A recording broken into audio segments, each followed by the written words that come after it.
장수도 꼭 축복일 수만은 없다. 60 됐는데 나는 손에 쥔 게 없다. 첫 번째는 아까 말씀드린 거예요. 젊어서 부지런히 일해서 남에게 아쉬운 소리는 안 할 정도의 돈을 벌어놔야 된다. 남 중에서 제일 가까운 게 자식이에요. 늙어서 자식에게 손 벌리면 되겠어요? 그래서 나이 들수록 주머니를 열 줄 알아야 사람 대접을 받는다. 제가 설명드릴 필요가 없죠. 친구들 간에 모이시면 다 느끼시는 거죠. 그 다음에 중요한 거 보세요. 건강이에요. 건강. 늙어서도 건강을 유지해야 한다. 그러려면 젊었을 때부터 자기 관리를 해야 되는데, 제가 50대에 승부를 걸으라는 얘기 중에 제일 중요한 얘기가 건강에 대해서 신경을 써야 된다. 그 다음에 활동 범위를 돈 버는 일만 활동을 하다 보면은 돈 버는 일 끝나면 아무것도 할 일이 없잖아요.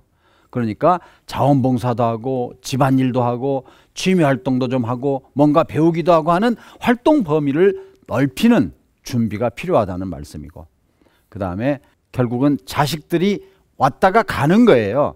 둘이 시작해서 자식이 생겼을 때는 마치 인생의 전부인 것 같지만 결국 자식들도 또 독립해서 나가고 나면은 결국은 부부밖에 없으니까 같이 서로 이렇게 해야 된다. 그래서 여기서 제가 강조하고 싶은 말씀은 오래 사는 게 중요한 게 아니다. 건강하게 오래 사는 게 중요한 거다. 그러면 몸이 건강하고 나면은 그러면 어디서 보람을 찾을 거냐 하는 소위 기대 수명이 아니라 기대 건강이 중요하다는 말씀을 제가 드리고 싶습니다. 그 다음에 제일 중요한 게 뭐냐. 은퇴 세대에게 있어서 자신의 삶의 무기를 어떻게 갖추어 나갈 것인가. 그래서 자신의 미래를 바꿀 수 있고 삶을 쇄신할 수 있는 그런 자세로 살아야 되니까 주사위가 이미 던져진 게 아니라 지금부터 주사위를 던지는 마음가짐으로 살아야 된다 하는 말씀을 제가 드리고 싶습니다. 100세 시대 50대의 승부를 걸어라. 그러면 현재 우리의 65세 이상 노인의 현 주소는 뭔가 봤더니 OECD 평균은 노인 자살률이 18명인데 우리는 50명이 넘어서 거의 3배 정도로 우리나라의 노인 자살률이 높은 거예요. 그 노인이 누구예요? 그 노인이 대한민국을, 하루 3끼 밥도 먹던 대한민국을 오늘 다이어트를 생각할 수 있게 만들어낸 주역들 아닙니까? 근데 그분들이 지금 세계에서 이렇게 높은 자살률을 유지하고 있다는 것은 정말 안타까운 일이지 않습니까?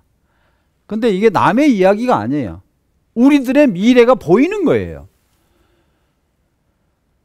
OECD 국가의 빈곤율을 봤어요. 노인 빈곤율. 빈곤율이라고 하는 거는 무슨 얘기냐. 하루 3끼 밥 먹느냐 안 먹느냐 이게 빈곤율이 아니고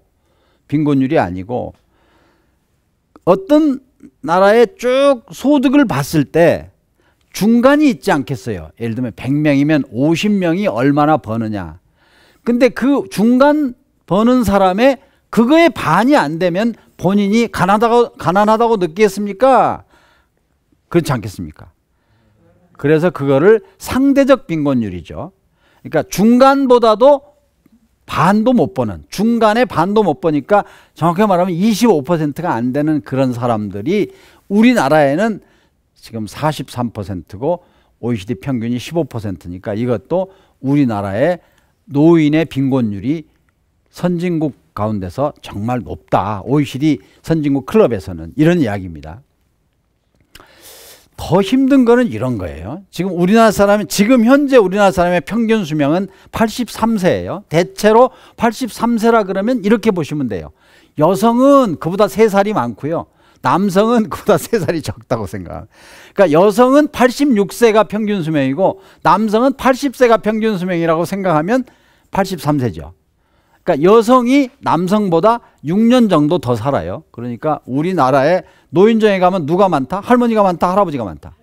할머니가 많아요. 그러니까 할아버지가 6년 먼저 돌아가시거든요. 이게. 근데 대개 남자가 결혼할 때 연령을 보면은 여자보다 나이가 평균 몇 살 정도 많아요? 예, 서너 살이 많죠. 그러면은 여성은 남편을 먼저 보내고 혼자 살아야 되는 기간이 몇 년이다? 10년 되는 거예요. 10년. 그래서 내가 남자들한테 그래요. 당신들 노후 대비하라 그러면 전부 자기 죽을 때까지만 대비하지, 당신 가고 나서 당신 아내가 당신 부인이 10년을 혼자 살아야 되는 것도 대비해주고 가야 되는 거야. 어떻게 생각하세요? 지금 그렇게 돼 있어요. 하여튼 83세가 평균 수명인데 73세까지 일하고 싶다는 거예요. 일하고 싶다는 거예요. 물론 일하고 싶다는 게 나쁜 건 아니에요. 그런데 일하고 싶다는 이유를 살펴보면 가슴 아픈 거예요. 이 보세요. 뭐 하려고 일한다고요? 생활비에 보태려고. 부족하니까. 지금 73세까지 뭔가라도 해서 작지만 소득을 얻겠다는 게 제일 많잖아요. 그 다음에가 이제 3분의 1 정도는 나도 일하는 보람을 느끼고 싶다. 그건 뭐 이해가 되죠. 근데 60% 가까운 숫자가 생활비에 보태기 위해서 내가 일해야 된다. 이거는 일하고 싶다기보다 일해야 된다는 거잖아요. 이건 안타깝지 않습니까? 사실. 자, 그래서 생계형 근로의 비중이 증가하는 내용을 보면 이래요. 지금 고령층 인구가 1,500만쯤 돼요. 그 중에 조사를 해보니까 50세 정도의 정년퇴직을 하는 거예요. 50세 정도의 정년퇴직을 하는 게 현실인 거예요. 그러고 나면 뭐예요? 연금 받아야 되잖아요. 근데 연금 받는 숫자가 겨우 반이에요. 반. 한 푼도 못 받는 숫자가 반이 넘어요. 그리고 받는다고 하더라도 겨우 받는 액수가 64만 원이에요. 그러니 73세까지 일하고 싶다는 생계형 근로 희망이 많을 수밖에 없는 거 공감하시죠? 예, 이게 지금 우리나라 노인의 현 주소라는 거예요. 현 주소. 다시 한번 정리하겠습니다. 소위 지금 55세 이상 넘은 인구 중에 1,500만을 조사해 봤더니 직장을 그만둔 나이가 50채 안 되는 나이에 그만두었으면 연금으로 살아야 되는데 연금을 받는 사람이 반 정도밖에 안 되고 못 받는 게 반이고, 받는 사람의 평균 연금 받더니 64만 원밖에 안 된다. 이게 생계형 근로가 늘어날 수밖에 없는 이유다. 안타까운 현실 아닙니까? 그러면 여기서 우리가 생각해야 될 메시지를 한번 정리를 하고 넘어가고자 합니다. 장수는 축복이 아닌 재앙이다. 만약에 환갑 때 노후 대비가 안 돼 있다면, 이건 뭐 다 지금 공부하신 거예요. 그러면 저출산 시대에 대비해서 노후 준비는 누가 해야 된다고요? 스스로 해야 된다. 그래서 제가 여기 지금 답을 써놨는데요. 중국이 왜 성공했는지 아세요? 제가 만든 개콘이에요. 차이나기 때문에. 와, 이게 다 보셨네. 다 보셨구나. 그래서 남들과 차이난 삶을 살아야 돼요. 남들이 사는 거하고 똑같이 살다가는 전부 다 지금 수렁에 빠진다는 거 아까 보셨잖아요. 우리나라 고령층의 현 주소 보셨잖아요. 네. 자, 그래서 이제 차이나게 준비를 해야 된다. 그 다음에 아무리 노력해도 안 되는 사람이 있을 수밖에 없잖아요. 우리가 세상에는. 이런 분들에게는 나눔과 배려를 실천할 수밖에 없다. 제가 제일 오늘 강조하고 싶은 게 사실은 나눔과 배려인데 이따가 이제 말씀드리겠습니다.